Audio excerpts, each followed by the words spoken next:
Hello everyone. আজি মই atomic mass, molecular mass আৰু valence অকমান explain কৰিবলৈ গৈছো.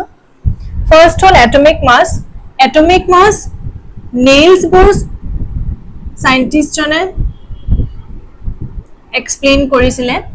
ইয়াত কি হৈছিলে? তেওঁ কৈছিলে যে আমি Rutherford atomic modelৰ পৰা গম পালো যে atomৰ centered nucleus থাকে আৰু nucleus মানে হল mass আৰু massটোক proton আৰু neutron থাকে আৰু এই protonটোক stabilized কৰিবৰ কাৰণে electrons বিলাক nucleusৰ surroundingত revolve হৈ থাকে হেতু কৈছিল Rutherford scientist জনে তাৰ পিছত আহিলে Niels Bohr কল Rutherford কিন্তু atomত থকা proton আৰু electronৰ নাম্বাৰটো নকৈছিলে তাৰ পিছত Niels Bohr কি কৰিলে proton আৰু electronৰ নাম্বাৰছ খিনি ক'লে তেওঁ কলে যে ঠিক আছে এটমত থকা এটমৰ নিউক্লিয়াস আছে নিউক্লিয়াসত মাস থাকিব এটমৰ মাস তাৰমানে এটমৰ weight থাকিব আৰু মাসত থাকিব proton plus neutron আৰু protonক stabilized কৰিবৰ কাৰণে electrons বিলাক নিউক্লিয়াসৰ সাৰাউন্ডিংত ঘূৰি থাকিব electrons are revolving around the nucleus ঠিক আছে এতিয়া নাম্বাৰস খিনি হল 2 8 ইয়াত লিখি দিও নাম্বাৰস খিনি 2 8 8 18 1832 A2 whole electron movement kora electron revolve kora numbers 2 8 8 18 1832 a jodi sequence jodi electrons bilak revolve hoy thake hetu kwa hoy stable electronic configuration ta mane a electronor configuration to electrons bilak সদায় stable হৈ থাকে যদিও এটো configuration হিয়তে পোৱা নাই তথাপি এটো configuration হিয়তে লবলে try কৰে হেতু কাৰণে এটো কোৱা হয় স্টেবল ইলেক্ট্ৰনিক কনফিগাৰেশন ঠিক আছে এতিয়া এই স্টেবল ইলেক্ট্ৰনিক কনফিগাৰেশন হলে কি হয় এটমৰ সাপোজ হাইড্ৰোজেন এটা প্ৰথমতে আমি তাৰ আগত জানি লব লাগিব periodic table to class 10 লৈকে up to 20 by heart কৰিব লাগিব up to 20 ঠিক আছে তেতিয়া হেতু সিকোয়েন্সৰ periodic table ৰ হাইড্ৰোজেন 1 helium 2 A2 সিকোয়েন্সৰ আছে lithium 3 ঠিক আছে এনেকে hydrogen 1 helium lithium beryllium boron carbon nitrogen oxygen fluorine neon এটো সিকোয়েন্সৰ থাকিব এতিয়া ইয়াৰ কি হৈ যায় a number of proton jiman thakibo number of electron himane thakibo karon protonok electrone stabilized koribor karone he electrons to exist kori ase Rutherford atomic model or mote he karon number of proton jiman thakibo number of electron himane thakibo number of proton jiman thakibo number of electron himan thakibo tar mane hydrogen or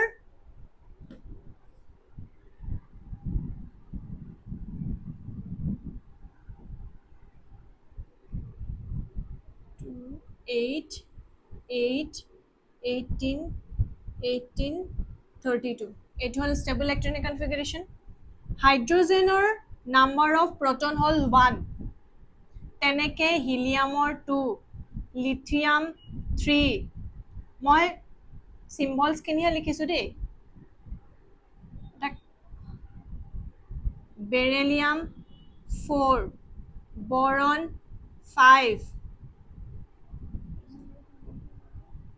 carbon 6 nitrogen 7 oxygen 8 fluorine 9 neon 10 ekhini hol etu hol hydrogen helium lithium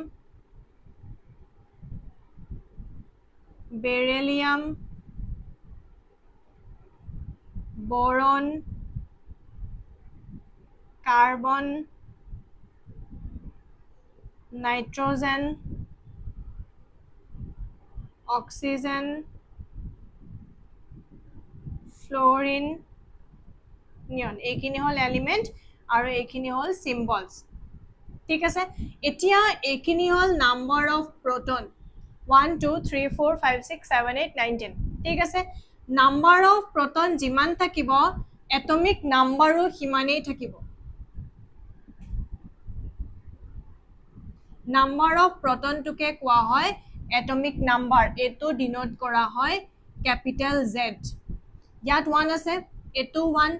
2 3 4 5 6 7 8 9 10 এতিয়া number of ইলেক্ট্ৰনো same থাকিব 1 2 3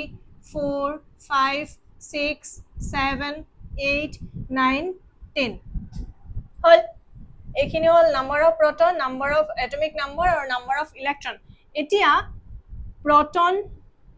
atomic number আৰু number of electron same থাকিব ঠিক আছে এতিয়া atomic mass মানে হল number of proton plus number of neutron এতিয়া আমি নাম্বাৰ অফ প্ৰটন সাপোজ হিলিয়ামৰ নাম্বাৰ অফ প্ৰটন আমি গম পালো 2 এতিয়া আমি জানিব লাগিব নাম্বাৰ অফ নিউট্ৰন আৰু এটমিক মাস এতিয়া কি হৈ যায় নাম্বাৰ অফ প্ৰটন যিমান থাকে number of neutron almost most of the time same থাকিব ঠিক আছে সেই কাৰণে এটো হৈ যায় এটমিক মাস হিলিয়ামৰ 4 number of proton 2 number of neutron 2 সেই কাৰণে এটমিক মাস হৈ গল 4 কিন্তু কিছুমান এক্সেপশনাল কেস থাকে যত নেকি নিউট্ৰন এটা দুটা বেছি থাকে ইয়াত মই লিখাইছো নাম্বাৰ অফ নিউট্ৰন হাইড্ৰোজেনৰ 0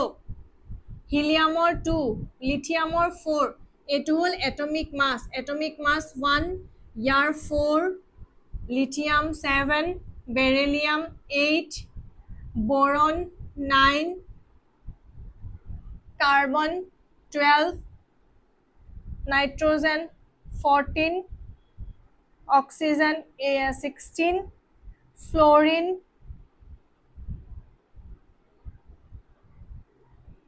19 আৰু ইয়াৰ 20 ঠিক আছে তো নাম্বাৰ অফ ইলেক্ট্ৰন এটা এটমিক মাস কি হল proton plus neutron এতিয়া আমি এটমিক মাস গম পাই গৈছো সাপোজ হিলিয়ামৰ এটমিক মাস হল 7 proton দিয়া আছে 3 তামানে আমি নিউট্ৰন উলিয়াব পাৰিম 4 তেনেকে বেৰিলিয়ামৰ 4 বা 10 তাৰপিছত এটো হৈ যাব 5 এটো হৈ যাব 6 এটো হৈ যাব 7 এটো হৈ যাব 8 তাৰপিছত এটো হৈ যাব 10 আৰু এটো হৈ যাব 10 এখিনি হল নাম্বাৰ অফ নিউট্ৰন 0 হাইড্ৰোজেনৰ কাৰণে হিলিয়ামৰ কাৰণে 2 লিথিয়ামৰ 4 বেৰিলিয়ামৰো 4 বৰনৰ 5 কাৰ্বনৰ 6 নাইট্ৰজেনৰ 7 অক্সিজেনৰ 8 ফ্লোৰিনৰ 10 আৰু নিয়নৰ 10 এই প্ৰটন আৰু নিউট্ৰন এই দুটা প্লাস কৰিলে আমি এটমিক মাস পাওঁ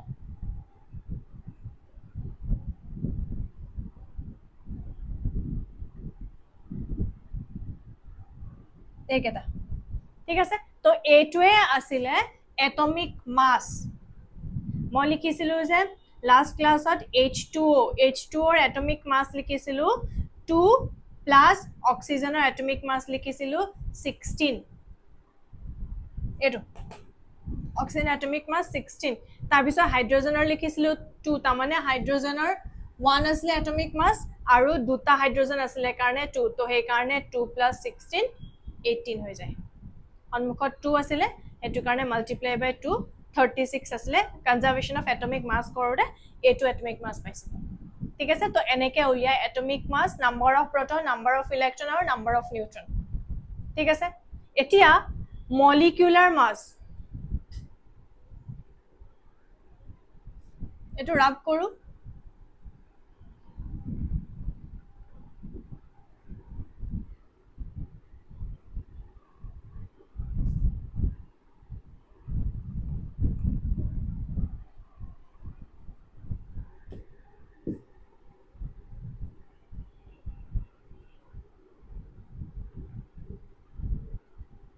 মলিকিউলাৰ মাস মানে কি হৈ যায় মলিকিউল মানে কি H2 N2 F2 এখিনি হল মলিকিউল তো হাইড্ৰোজেনৰ এটমিক মাস 1 দুটা হাইড্ৰোজেন আছে কাৰণে মাল্টিপল বাই 2 এটো কাৰণে হাইড্ৰোজেনৰ মলিকিউলাৰ মাস হল 2 নাইট্ৰোজেনৰ এটমিক মাস 14 আৰু দুটা আছে কাৰণে 28 ফ্লোৰিনৰ এটমিক মাস 19 into 2 তাৰ মানে কিমান হৈ যায় 38 ঠিক আছে তো এনেকে উলিয়াই মলিকুলাৰ মাছ আৰু কম্পাউণ্ডটোত কি আছিল compound suppose NH3 H2O NH3 কিমান হৈ যায় নাইট্ৰজেনৰ 14 1 আছে প্লাস 3 into 1 তাৰ মানে এটো হৈ যায় 17 আৰু এটোটো হৈ গল 18 উলিয়ালুই 2 plus 16 18 হেতু কাৰণে মই যে কৈছিলো হাইড্ৰোজেনত নাইট্ৰজ কনস্ট্যান্ট প্ৰপোৰ্শনত NH3 তাৰ মানে ইয়াত 14:3 থাকিব বুলি যে কৈছিলো এই নাম্বাৰটোৰ কাৰণে কৈছিলো এটো 14 আৰু 83 তাৰ মানে নাইট্ৰজেনৰ এটমিক মাস হৈ গল 14 আৰু হাইড্ৰোজেনৰ 1:1 into 3 তাৰ মানে 3 হেতু কাৰণে 14:3 তাৰ পিছত ওয়াটাৰ এজ এ কনস্ট্যান্ট প্ৰপোৰ্শনত 1:8 বুলি কোৱা হৈছিলে এটো হয় যে হাইড্ৰোজেনৰ 2 আৰু অক্সিজেনৰ 16 তো সিম্পলেস্ট কৰি গলে 1:8 এটো কনস্ট্যান্ট প্ৰপোৰ্শনত আছিল ঠিক আছে তাৰ মানে যেতিয়া হাইড্ৰোজেন আৰু অক্সিজেন লগ লাগিব হাইড্ৰোজেন দুটা অক্সিজেন এটা অক্সিজেনৰটো এটমিক মাস সেম থাকিব ইয়াত যদি 16 থাকে কোবা বেলেগটো হলে 16 থাকিব হেতু কাৰণে ডেল্টনস এটমিক থিওৰি যে এটা পইণ্ট আছিল যে atoms having different atomic masses of different element different ইয়াৰ কাৰণে এটমিক মাস বেলেগ ইয়াৰ কাৰণে এটমিক মাস বেলেগ কিন্তু যদি হাইড্ৰোজেন আৰু অক্সিজেন কম্বাইন কৰো সিহঁতৰ ৰেশিওটো 1:8 থাকিব আৰু NH3 যদি ৰেশিওটো কম্বাইন কৰো 14:3 থাকিব এটো হল মলিকুলাৰ মাস ঠিক আছে এতিয়া ভ্যালেন্সি উলিয়াও ভ্যালেন্সি আমাৰ কেমিক্যাল ফৰ্মুলাত ইউজ হয় কেমিক্যাল ফৰ্মুলা উলিয়াবৰ কাৰণে ভ্যালেন্সি দৰকাৰ ভ্যালেন্সি টু কি হয় যোনটো স্টেবল ইলেক্ট্ৰনিক কনফিগাৰেশন আছে 2 8 8 18 32 এটো হল স্টেবল তা মানে জিমানে ইলেক্ট্ৰন বিলাক মুভ নকৰে কিয় হিহত এটো ইলেক্ট্ৰনিক কনফিগাৰেশনত স্টেবল হবলে বিচাৰিব ঠিক আছে তো তেতিয়া কি হৈ যায় সাপোজ মই যদি কৰো নাইট্ৰজেনৰ এটমিক নাম্বাৰ হল 7 তা মানে নাম্বাৰ অফ proton আৰু নাম্বাৰ অফ Z হৈ গল ইলেক্ট্ৰন proton আৰু এটমিক নাম্বাৰ হৈ গল 7 এতিয়া মই এই 7 টো ইহতে কি কৰিছে নেলস বৰ সাইন্টিস্টজনে যে 7 টো কি কৰিছে তেও এটো হল নিউক্লিয়াস এটা হে 2 8 18 ইলেক্ট্ৰনিক কনফিগাৰেশন টো কি হৈ যায় যে এই ফাৰ্স্ট অৰবিটৰ ফাৰ্স্ট শেলটোত দুটা ইলেক্ট্ৰন থাকিব নেক্সট 8 next 8 next 18 এটো হিসাবত তেও ভাগ কৰি পেলা কৈছে যে ইলেক্ট্ৰনস বিলাক ফাৰ্স্ট এটো কোৱা হয় অরবিট অর শেল ঠিক আছে ফার্স্ট অরবিট টু এ নাম দিছে K L M N O তেনেকে নাম দিছে K শেলত ইলেক্ট্ৰনস অকল দুটাহে ঘূৰিব পাৰিব দুটাহে ইলেক্ট্ৰন নিউক্লিয়াছৰ সাৰাউন্ডিংত ঘূৰিব পাৰিব নেক্সট L শেলত অকল 8টাহে ঘূৰিব পাৰিব নেক্সট M শেলত 8টা নেক্সট N শেলত 18টা এনেকে ঘূৰিব ইলেক্ট্ৰনিক কনফিগাৰেশন তো হেতু কাৰণে কি হৈছে এটা মই 7 টোক যদি এটমিক নাম্বাৰ হল 7 এটুক যদি মই স্টেবল ইলেক্ট্ৰনিক কনফিগাৰেশনত ডিভাইড কৰো কি হ'ব ফাৰ্স্ট আহি যাব ফাৰ্স্ট ফিল কৰিব 2 নেক্সট থাকি যাব 5 তা মানে নেক্সট এটু হল K শেল আৰু এটু হল L শেলৰ ইহত ইলেক্ট্ৰনস টু মুভ কৰিব এতিয়া আমাৰ স্টেবল ইলেক্ট্ৰনিক কনফিগাৰেশন যেহেতু এটু হয় এতিয়া এই ইলেক্ট্ৰনিক কনফিগাৰেশন টু এটুলে কনভাৰ্ট হ'বলে বিচাৰিব ঠিক আছে তেতিয়া কি কৰিব এই 5 টো যদি 8 হৈ যায় 2 আৰু 8 হৈ যায় তেতিয়াও স্টেবল হ'ব ইলেক্ট্ৰন বিলাক ঠিক আছে স্টেবল ইলেক্ট্ৰনিক কনফিগাৰেশন হ'ব সেই কাৰণে এই সেকেন্ড L সেলত থকা 5 টো 8 হ'বলে বিচাৰিব ঠিক আছে 8 হ'বলে বিচাৰিবলে হলে তেতিয়া হলে কি কৰিব লাগিব হয়তো হি তিনটা ইলেক্ট্ৰন গেইন কৰি পেলাই 8 হ'ব লাগিব আৰু হয়তো হি 5 টো লস কৰি পেলা অকল 2 হ'ব পাৰিব 5 টো যদি হি লস কৰি 2 অকল হৈ গলো দুটা হলো স্টেবল ইলেক্ট্ৰনিক কনফিগাৰেশন হ'ব ঠিক আছে হয়তো হি 5 ইলেক্ট্ৰন 5টা ইলেক্ট্ৰন কাৰবাক দি পেলা দুটা ইলেক্ট্ৰন অকল লৈ পেলা হি স্টেবল হ'ব হয়তো হি তিনটা ইলেক্ট্ৰন গেইন কৰি 8টা ইলেক্ট্ৰন হ'বলে বিচাৰিব 5 নম্বৰ L শেলটোৰ 5 নম্বৰ থকা ইলেক্ট্ৰন 5টা ইলেক্ট্ৰন ঠিক আছে এতিয়া হি এ 5টা ইলেক্ট্ৰন হেৰুৱাব লাগিব 5টা ইলেক্ট্ৰন হেৰুৱা পেলা 2 হ'ব আৰু হয়তো 3টা ইলেক্ট্ৰন গেইন কৰি পেলা 8 হ'ব এতিয়া নাম্বাৰটো চাও ইয়াত 3 আছে ইয়াত 5 আছে তো 3 কে 3 আৰু 5 ৰ মাজত যদি কম্পেয়াৰ কৰো 3 প্ৰিফাৰেবল হেতু কাৰণে এই পাঁচটা লছ নকৰি পেলাই সি পাঁচটা ইলেক্ট্ৰন গেইন কৰিব আমি নাম্বাৰ কাউণ্ট কৰিম যদি বোলে পাঁচটা ইলেক্ট্ৰন হেৰাইছে এফালে আৰু এফালে তিনিটা ইলেক্ট্ৰন হেৰুৱাইছে তাৰমানে এই দুটা নাম্বাৰত কম্পেয়াৰ কৰিম যোনটো কম হয় সেইটো আমি কৰিম তো ইয়াৰ কি আছে 3 হেৰুৱাব 3 ল'ব আৰু ই পাঁচটা হেৰুৱাব তাৰমানে দুটাৰ নাম ভিতৰত এইটো স্মলেষ্ট আমি এইটো পাথ দি যাম এই পাথটো আমি এভয়েড কৰিম তো এটা তিনিটা ইলেক্ট্ৰন গেইন কৰি পেলাই কাৰ্বাপাত ধাৰলৈ লৈ পেলাই সি আঠটা হ'ব তিনিটা ইলেক্ট্ৰন গেইন কৰিছে কাৰ্বাপাত ধাৰলৈ লৈছে তাৰমানে নেগেটিভ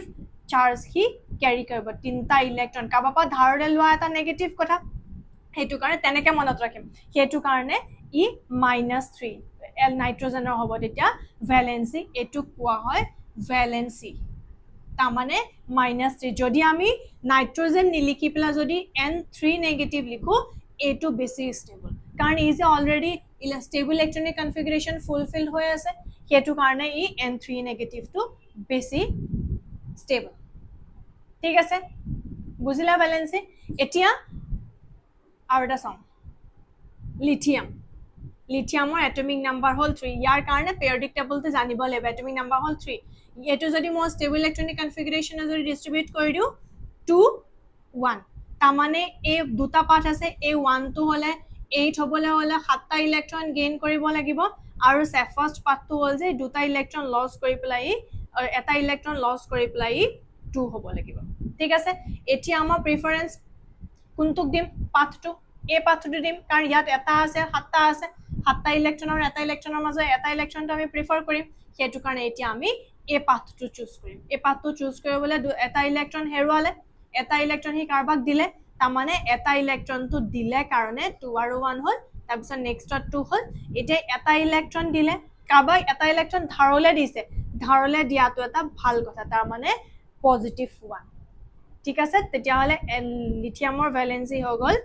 +1 এতিয়া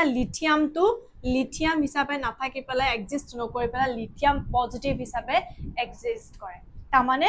এইখিনি হল আয়ন এটো হল কেটায়ন আৰু এটো হল এনায়ন যেটা মই কৈছিলো যে নেগেটিভ চাৰ্জ থাকিলে এনায়ন আৰু পজিটিভ চাৰ্জ থাকিলে কেটায়ন তাৰমানে এটো কোৱা হয় লিথিয়ামৰ কেটায়ন আৰু এটো কোৱা হয় নাইট্ৰজেনৰ এনায়ন ঠিক আছে এইখিনি হল ভ্যালেন্সি নেক্সট আমি sum valency atomic mass molecular mass to chemical ফৰ্মুলাত ইউজ কৰিবলে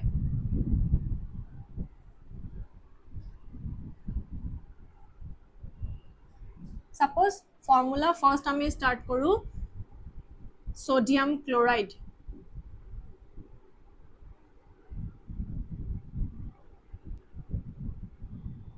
আমি sodium মানে জানো 11 আৰু chloride মানে প্ৰথমতে তাৰ আগত নাইট্ৰজেন sodium atomic ইহঁতৰ atomic number atomic mass টো লিখা ল sodium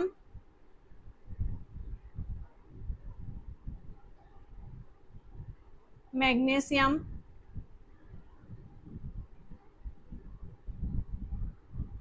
aluminium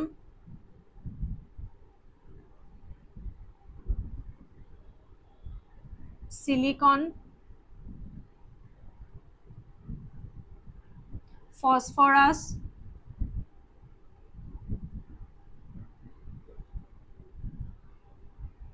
sulfur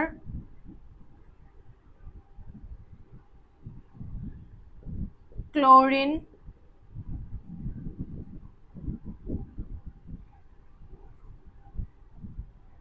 argon potassium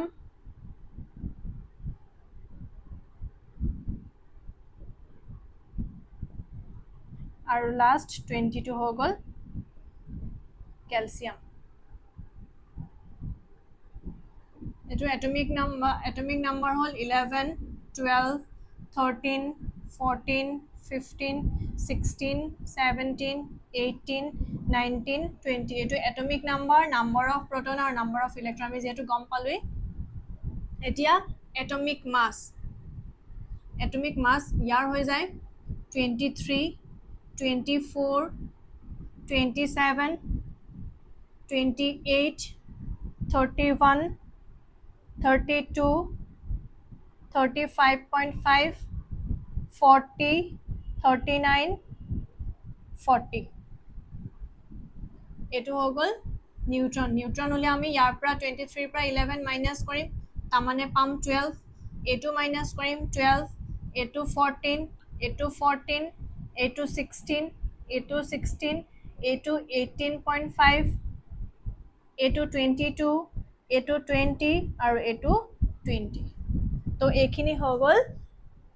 11 or pra 20 leke atomic number atomic mass number of proton number of electron aru number of neutron thik ase ekhini etia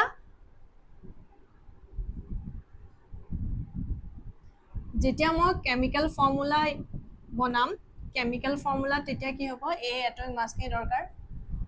sodium chloride etia sodium mane ami janu je Na aru chloride to ami sin na pao ami chlorine he sin pao jar atomic number 17 aru atomic mass 35.5 ami etu he sin pao to ami etu likhu chlorine ঠিক আছে এতিয়া তার কারণে আমি সোডিয়ামৰ atomic number জানিব লাগিব 11 আৰু ক্লোৰিনৰ atomic number 17 এতিয়া এটো যেতিয়া এই atomic number to electronic configuration distribute কৰিম 281 stable electronic configuration কি হৈ যায় 2 8 8 18 18 32 এটো তামানে third cellত আছে third cellত 8 হবলে বিচাৰে ঠিক আছে তামানে কি কৰিব ই 8টা ইলেক্ট্ৰন গেইন কৰিব और ই এটা ইলেক্ট্ৰন লস কৰি পেলা 8 হ'ব তামানে পাতটো কোনটো প্ৰিফাৰ কৰিম আমি এটো পাতটো প্ৰিফাৰ কৰিম এটো কাৰণে আমি এটা ইলেক্ট্ৰন লস কৰি দিম তো ইয়া 281 নেক্সট টু আহি যাব 2 আৰু 8 তামানে কি হৈ গল এটা ইলেক্ট্ৰন লস কৰিছে লস কৰাৰ লগে লগে প্লাস চাৰ্জ ইয়াৰ 17 2 8 7 থাৰ্ড সেল সেম 7 to 8 হ'বলে বিচাৰে এটো এটা ইলেক্ট্ৰন লব আৰু হয়তো এই 7টা ইলেক্ট্ৰন লস কৰি পেলা 8 হ'ব প্ৰিফাৰেন্স পাথ টু এটো পাথ তো তা মানে আমি কি কৰিম এটা ইলেক্ট্ৰন ই লব লৈ পেলা কি হ'ব 288 তা মানে এটা ইলেক্ট্ৰন লৈছে লোৱাৰ কাৰণে মাইনাস তো ঠিক ইয়াৰ পিছত আমি কি কৰিম ক্ৰস মাল্টিপ্লিকেশন এটো ক্ৰস মাল্টিপ্লিকেশন কৰাৰ লগে লগে NaCl এটো ফৰ্মুলা এতিয়া ক্লোৰিন টু যেতিয়া -1 চাৰ্জত থাকে -1 চাৰ্জত থকাৰ লগে লগে তাক ক্লোৰাইড বুলি কোৱা হয় আমি প্ৰথমতে ক্লোৰিন চিনি পাইছিলো এতিয়া আমি ভ্যালেন্সি হতে যেতিয়া ক্লোৰিন টু চিনি পাও হেতু হৈ যায় ক্লোৰাইড আৰু এটা এক্সাম্পলস কৰো সাপোজ ক্যালসিয়াম ম্যাগনেসিয়াম ক্লোৰাইড কৰো ম্যাগনেসিয়াম 12 এটো 17 এটো সেম হ'ব 287 তামানে 288 হ'ব আৰু ভ্যালেন্সি -1 ইয়াত হ'ব 282 2 লস কৰিব 2 লস কৰি পেলা 2 আৰু 8 হ'ব তামানে লস কৰাৰ কাৰণে প্লাস চাৰ্জ আৰু নাম্বাৰ 2 লস কৰিছে কাৰণে 2 যেতিয়া ক্ৰস মাল্টিপ্লিকেশন কৰো এটো হল ম্যাগনেসিয়াম ক্লোৰাইড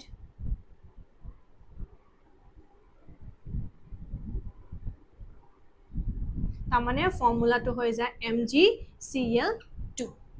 ইয়াত যেতিয়া ক্ৰস মাল্টিপ্লিকেশন কৰো ক্ৰস মাল্টিপ্লিকেশন কৰাৰ লগে লগে ইয়াত চাৰ্জটো নাহে চাৰ্জটো ক্যান্সেল হৈ যায় প্লাস মাইনাস চাৰ্জ ক্যান্সেল হৈ যায় আৰু +1 ক্যান্সেল হৈ গল +1 থকা একে কথা তো এটো ফৰ্মুলা হৈ যায় ম্যাগনেসিয়াম ক্লোৰাইড তো এনেকে কৰে কেমিক্যাল ফৰ্মুলা উলিয়া তাৰ কাৰণে আমি এটমিক মাস atomic number atomic mass molecular মাস আৰু ভ্যালেন্সি উলিয়াবলে পাৰিব লাগিব ঠিক আছে আই হোপ তোমালোকে সবে বুজি পাইছা থ্যাংক ইউ